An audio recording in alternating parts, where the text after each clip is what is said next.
Goed, broers, susters, nou, ek wonder of julle my sal saamstem dat ons leef nog in 'n bedrywige lewe, nee, ons besige tyd, nee. Dis hard van links na regs, van oos na wes, en dis duik en spring om by alles uit te kom, nee. Wat van die vreemdste is dat, ek het nog gedink, maar die kinders, ons kinders was, ons dan ja, vrye tyd gehad, maar julle kinders is ook so heavy besig. Gee, is nog net afsprake maak of julle het gesien te kry. As die ding is, jy daai ding ekstra klasse, of werk, ek weet nie wat moet julle al doen nie. So julle is weer net so bedrywig, en dan is moet en oor mense, en denk ek, gee, julle veronderstel om afgetree te wees, maar hulle sê, hulle werk nog harder as hulle afgetree is, en 1000 richtings en alles, ek kan nie glo nie. Allemaal hard, nee. Hartstikke, bezig. Kijk wel alles uitkom. Ja, die probleem daarmee is natuurlijk, dat is altijd een probleem, maar een van die grote problemen daarmee is dat ons misgoed, belangrijk goed in die leven.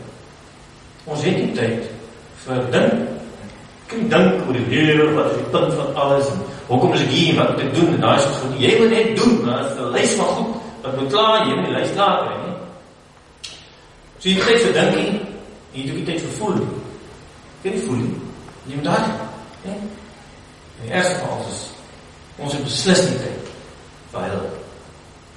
Huil pas nie in ons lewe in nie. Daar is die tyd nie, daar is die plek nie, en dis nou ongelukkig so. Nou, hoe sê dit is nou, die sleg, want wat ons doen is, ons bring daai manier van lewe in die kerk op in. Soos die kerk, ons wil nie ou boring, heilige storie en boring nou kerk heen, ons nie treers, ons wil nie lekker, ons wil opspring en die kere gaan en lekker funky wees en cool en alles. Maar is dit reg wat die kerk is? Ons dink nou, Paasfees is verby, soos nou die Pinkstertyd, ons dink nou die Heilige Gees wat uitgestort is, nee? En ons nog gelees, die Gees is die troost. Maar vraag jy, as die kerk net happy, opwinding en alles is, waar gaan die Heilige Gees dan pas? Dat nou die troost is dan.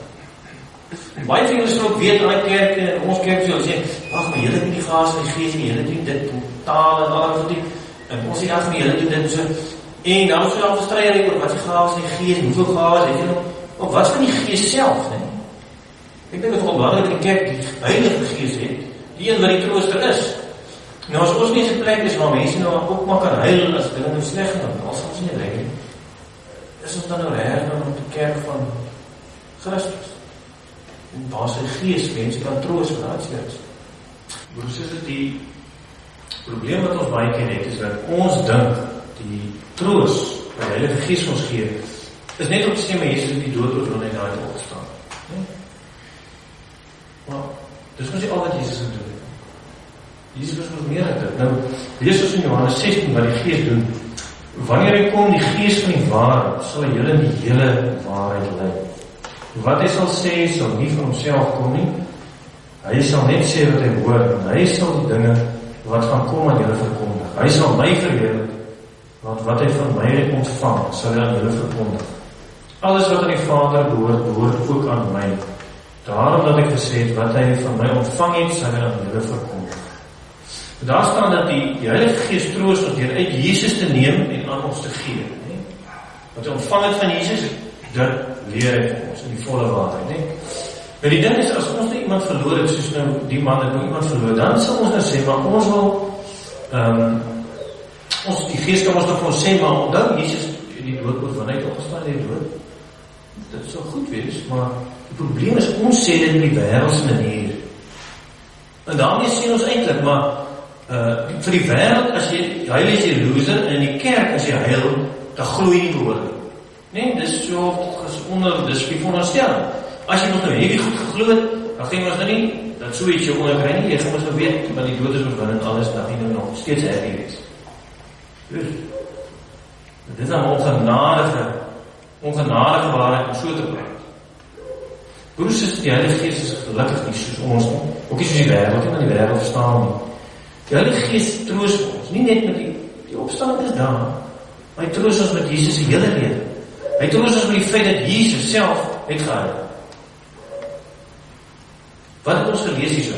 Nou kom Jesus by Lazarus, sy geliefde vriend wat dood is. Het Jesus vir Martha Maria, daar saam wat nou heilig sê, maar luister, soos die ouder sê, ag my lewe gaan maar aan. Lewe moet maar aangaan. Dus die ou sê, hoe dit aangaan? Ek doen. Wat sê ons? Ons het ander stories. Ons sê maar, maar jou tyd is jou tyd. Of ons sê, God put sy blommetjies of something, of party mense sê, dit is ook vir die beste. Is dit vir die beste? Iemand sê nee, dit is 'n mors. Jy kan eintlik niks meer sê nie, dit is net 'n mors. Hoe is dit ek wens dit vir julle, maar ek weet dat ons elkeen kom daar, dat die lewe gemors is. En as geen net ontlaat nie, geen wat duidelikheid nie. Die Heilige Gees leer vir ons nie net van die opstanding, maar Jesus het ook nog honger gestaan by die put, dors, hy het gehuil, hy het aan die kruis gebloei, hy het geroep, God, waar is jy? Die Gees lei ons in die volle waarheid. Die volle waarheid is dat ons lewe is nie net die partytjie nie. Daar is hartseer, ontsaglike hartseer. Soms voel het vir ons asof die lewe net 'n kruis is. Daarom broers, is ons probleem is, ons maak gebruik van die dood iets, ons probeer iets minder maak as wat dit is. Ons probeer sê, ag maar, dit is nou maar hoe die lewe is. Die wêreld werk nou maar so, of jy moet dit nou maar net aangaan en wat ek. Ek weet nie. Daarmee maak ons die dood iets minder as wat dit is.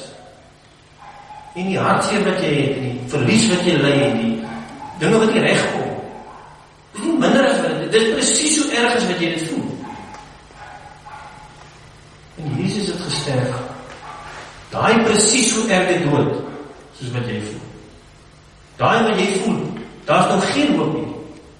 Daar waar jy voel, daar is geen uitkomkant nie. Daar waar jy voel, die lewe is nie meer werd. Daai dood het hy gesterf. Nie die kamma dood, die amper dood, die regte een, die God verlate dood. So broers en susters, as ons belaat in die Gees, ons kan in die kerk ook nie net lofliedjies sing. Dis lekker, lekker en dan 'n klap in die lug. Dis great, ons moet daar tyd daarvoor. Maar dis tog seker nie al. Ons moet tog soms ook hartseer wees. Ons moet mekaar maar soms 'n kans gee om 'n bietjie te huil op in die kerk. Eintlik moet mens sê, die weg van die geloof is om te sê, ons het die kruis in ons hart en ons het die opstanding in ons oor. Nee? Of ons kan sê, ek sien die kruis, al die dinge wat heavy verkeerd is, maar ek hoor dat Jesus dit oorhou. Ons kan nie aanbeweeg na die kruis en sê, okay, ons is nou klaar met die kruis nie lekker. Goed, nou is ons by die happy en alles gaan lekker en alles net funky. Nee, die weg van die geloof is, ons sien die kruis, eintlik baie keer voel ons die kruis. Soms voel jy in jou lewe net die kruis, maar jy hoor van die opstanding en die dood. So die gelowige manier van leef is om huil lofliedjies te sing.